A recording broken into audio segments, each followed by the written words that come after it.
100 years of service, the Kenyan tea, of serving the Kenyan tea to the rest of the world. I am particularly delighted to welcome our visitors who are present here today from every part of Kenya, and particularly those who have come out of Kenya. I warmly welcome you, those who have come from outside Kenya to our beautiful country, and more so our coastal city of Mombasa.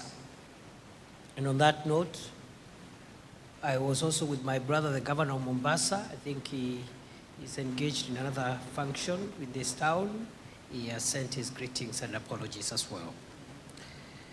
It is my hope that while you are here, those of you who have come from outside Kenya, you will get to enjoy the ambience, comfort, and tranquility of Mombasa, the world's premier holiday destination and the true home of Hakuna Matata. Ladies and gentlemen, I take note of the fact that these celebrations were preceded by the Tea Heritage Week held in Karatina University. I am informed that that university event gave the sector players an opportunity to share information on various innovations in tea production and showcase the Kenyan tea as our national heritage. I congratulate the organizers for the inventiveness of the program that has integrated the cultural and social experience with a formal structured segment. I will not belabor you with Kenya's tea history. It has already been highlighted from 1903 to 1924, and therefore I will skip that bit of my speech and continue to say that we have come a long way in the tea journey, and even as the minister said, our Minister for Agriculture, it took the fight of those who fought for your independence, for our independence, to get us grow tea, as well as other crops, cash crops like coffee. And therefore, tea is not only our very unique exports, it's not only our gold and the treasure of our country, but tea is also part of our national heritage and is embedded in the struggle for the freedom and liberation of our country. 84 years today after tea was commercialized, we have made exemplary strides as a country. Today, tea growing cuts across 21 counties, supporting over 800,000 farmers, and more than 6.5 million people, directly or indirectly, are economically supported by tea. Tea, as has been said, contributes to about 2% of our GDP. It is only third after diaspora remittances and as well as tourism. Today, our tea has grown in terms of quality and safety, and one of the reasons why our tea continues to maintain its quality and safety, it is because it is grown in natural conditions with very little chemical input. Kenyan tea, just like our athletes, is a globally recognized and outstanding brand. I appreciate what the Tea Board of Kenya is doing and the other stakeholders to market our tea abroad, and I want to commit to support that marketing campaign, and will be more than happy to join you when I can, when you go to market our tea in the places where our tea is exported. I think I have a bit more now of leverage to travel, because I have not been able to travel because of the previous national duty I was doing, which compelled me to stay within the territory of the Kenya 24 hours, 7 days a week, including on Christmas Day. I'm the only person who, for the last 2-3 years, have not been able to even go on Christmas. When you are on Christmas vacation, I am on duty, and I can see people who are familiar with that story, like Mheshimiwa Ruwaida here from Lamu. Those were some of the places I used to spend my Christmas with our frontline officers in the security sector. Therefore, as I have said, this is a very, very strong brand, our Kenyan tea, just like our athletes, and we need to leverage on that prominence of that brand to sell our tea abroad. And in many parts of the world, including the developed world, Kenyan tea is a major staple for breakfast and also for 4 o'clock refreshments in many homes. I want to congratulate all stakeholders and actors here today for the contribution you've made to make our tea what it is today. And I want to appreciate the role of the ministry, Minister, PS, Tea Board, KTDA, farmers, members of parliament who have done a good job in terms of anchoring this sector in a sound legal and regulatory framework. I salute all of you. And when I say members of parliament, both houses of parliament, National Assembly and Senate. Ladies and gentlemen, the socio-economic importance of the tea subsector cannot be gainsaid. The tea industry is not only an engine of economic growth, but it's a key anchor to our sustainability and environmental conservation pursuits. Many of us here can attest to the role tea growing has played in supporting our education. Many families have educated their children in the last few decades, especially from the tea growing areas, or a place like Mombasa where the last mile of the tea marketing is done as the tea leaves our country, through the employment created in the entire supply chain, production and supply chain. Many families have educated their children from this sector. The sector has traditionally represented a major source of income and employment, especially for rural communities of our country. Smallholder farmers, many of whom are women, account for over 60% of global tea production.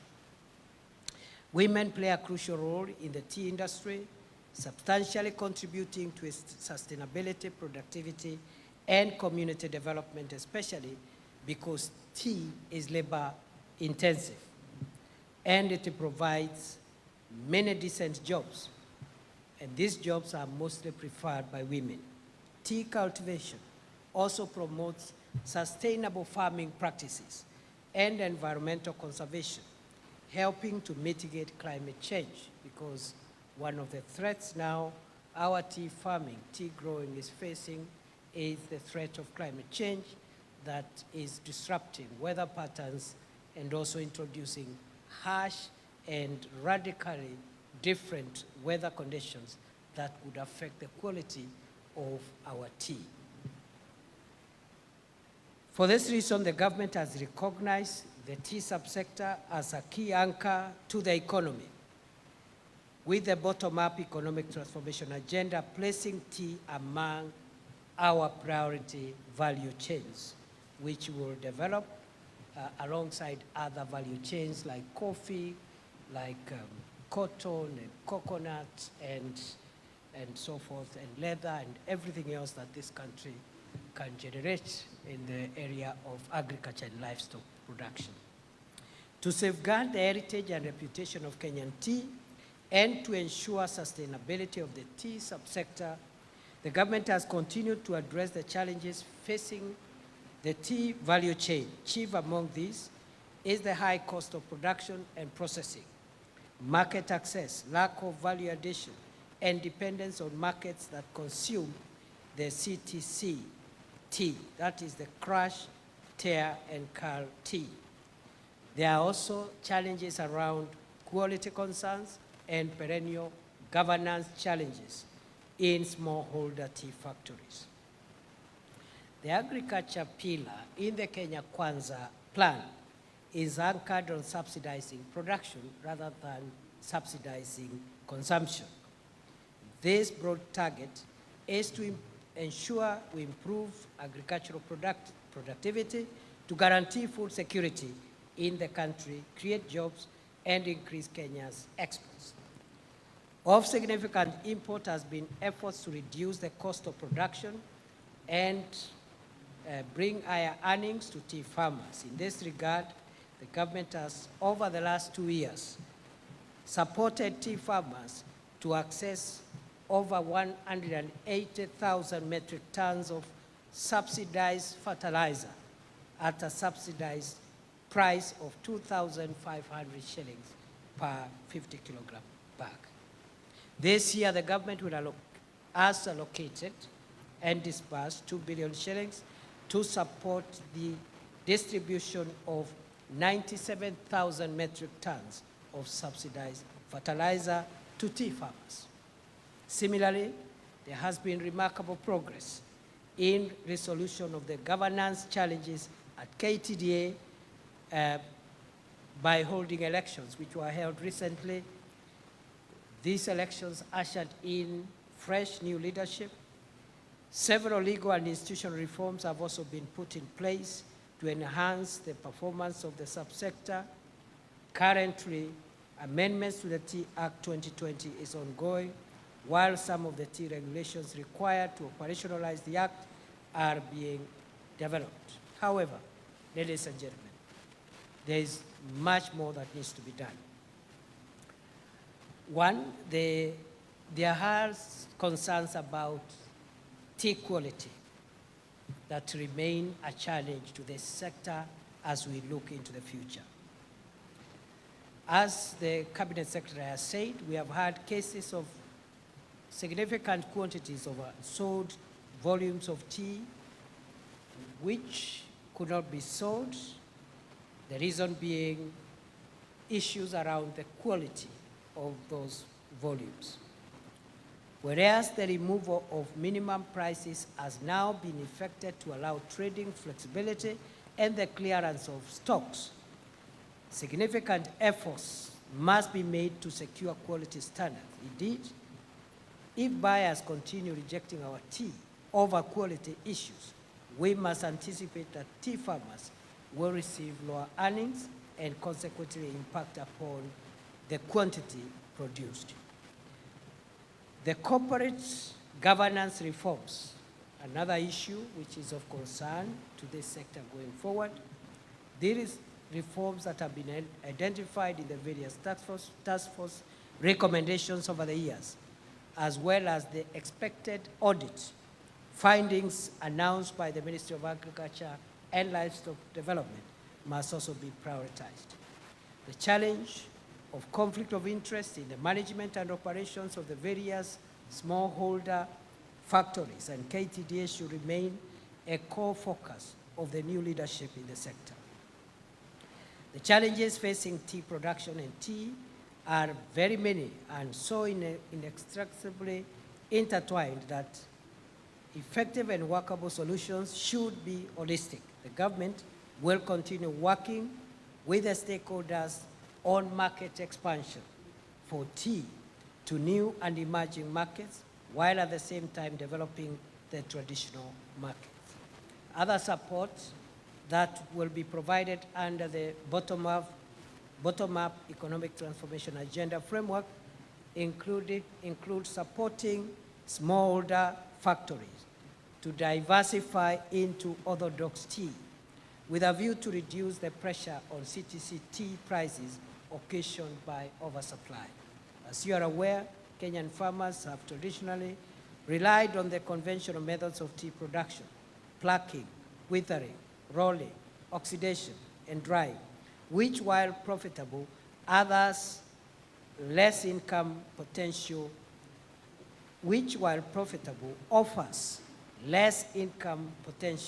than value-added teas. Value addition has the potential to increase smallholder farmers' incomes when compared with non-value added conventional tea. We should strive to encourage packaging, branding, blending, and other value addition elements. We must also adopt technology and innovation to product development, product diversification, continued research and development in the tea industry present an opportunity for the industry to develop products aligned to the new and emerging sophisticated consumer demands, including shifting preferences by the youthful generation. Climate change, another challenge, is impacting the tea subsector as with all other sectors of the economy. Changes in temperatures and rainfall patterns, with more floods and droughts, are steadily affecting yields, tea product quality and prices, lowering incomes and threatening rural livelihoods. These climate changes are expected to intensify, calling for urgent adaptation measures. We must design and implement climate practices that mitigate the negative impact of climate change in the sector, both on the adaptation and mitigation front, into our national tea development strategies. I am glad to note that despite the challenges that have been facing the subsector in recent years, the performance of the industry has remained afloat and weathered the challenges of the global economic shocks affecting key markets for our tea. Last year, export earnings from tea reached a record 180 billion shillings, up from 138 billion shillings the previous year. Going by the export earnings so far until the end of October this year, which is at 156 billion, compared to 141 billion for the same period of last year, it is expected that export earnings by the end of this year will rise by at least 16% to reach 211 billion. I reiterate the government's commitment to continuously address the current and emerging issues in the tea industry, looking into the future with a view to safeguarding this national heritage of Kenya, our tea, to ensure sustainability of the subsector. We need to leverage on the legacy of the last 100 years, taking into account the emerging issues. I congratulate the organizers once again for creating the opportunity for our coming together as friends, partners, colleagues, and regulators to celebrate our successes and redesign our future, bonding over a cup of tea. In an increasingly complex and ever-innovating world, we must endeavor to preserve the special place of the Kenyan tea in Kenya's history and heritage. Good people, allow me to thank you for listening, and allow me to say that the best for the Kenyan tea is ahead of us. The best of Kenyan tea is ahead of us. Tea is giving us foreign exchange, the third earner of our foreign exchange after diaspora remittances and tourism. Tea is giving us jobs, especially in rural communities, and especially for our women who find a lot of decent jobs in this industry. And therefore, going forward, the government will continue to invest in this subsector. This administration, under the bottom-up economic transformation agenda, believes that the only way to revive our agriculture and take it to the next century, modernize agriculture, including tea production, is by investing and putting resources in the production process as opposed to subsidizing the consumption of our products. And it is in that regard, the government will continue enhancing the amounts that we allocate to the inputs that go into the production of tea, particularly fertilizer, as I have already stated, and also modernizing the technologies that we use to produce our tea to make sure that we have better quality tea production. And also, the government will continue to invest in value addition to make sure that we increase the earnings that we get from our tea. The challenges that this sector continues to face around governance, we have begun working on those challenges, and I want to thank all the stakeholders for making this possible. The two houses of parliament, county assemblies in some respect, county governments, the national government, Ministry of Agriculture, Tea Board, KTDA, and all the actors, agents and brokers and all the actors in the value chain. We are grateful for agreeing to cooperate for the purpose of modernizing and enhancing the value of our tea sector by improving the governance situation in the sector. And there is no turning back. Let me clarify, there is no turning back in tea, coffee, and other reforms. There is no turning back. There is no turning back. And I repeat, there is no turning back. The government will not relent. And because my last national assignment, I was the security minister of the country, I want to assure you, I will bring that firmness in this new assignment. The firmness of keeping the country first and placing the interest of our nation beyond any other interest. I therefore want to plead with us to cooperate, because the reform in the tea sector must, by all means possible. There are no two ways about it. There will be no roadblock. There will be no obstacle. There will be no hurdle.